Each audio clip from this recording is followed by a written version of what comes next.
Welcome back, everybody. Today, I'm going to teach you how to use Google Sheets offline. This is incredibly useful when you're traveling, working somewhere without internet, or if your connection drops unexpectedly and you still need access to your important spreadsheets. First, open your browser and navigate to workspace.google.com. Once you're there, sign in to your Google account using your credentials.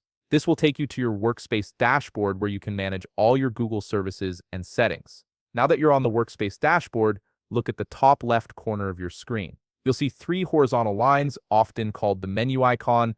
Click on those three lines to open up the navigation menu. From the options that appear, click on Settings. This is where you'll control various preferences for how your Google Workspace operates. In the Settings menu, you'll notice an option labeled Offline. This is the key feature that allows you to work on your documents without an internet connection. Make sure to turn on the toggle button next to Offline.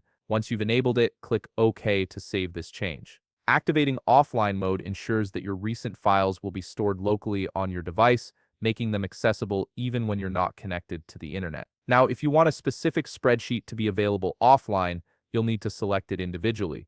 Navigate back to your Google Drive or Sheets homepage and click on the spreadsheet you want to work on offline. This opens the file in the standard Google Sheets editor. With your spreadsheet open, look at the top menu bar and click on File. A drop-down menu will appear with various options. From this menu, click on Make Available Offline. This tells Google to download and sync this particular spreadsheet to your device. A confirmation dialog will pop up and you'll need to click Turn On to confirm that you want this file accessible without internet. After you've turned on offline access for your spreadsheet, go ahead and reload the page. This refresh ensures that all the offline settings are properly applied and that the latest version of your spreadsheet is stored on your device. And that's it. Your Google Sheet is now ready to use offline. You can now access and edit this spreadsheet anytime, even without an internet connection, and your changes will sync automatically once you're back online. If you found this video helpful, please leave a like, subscribe, and see you in the next video.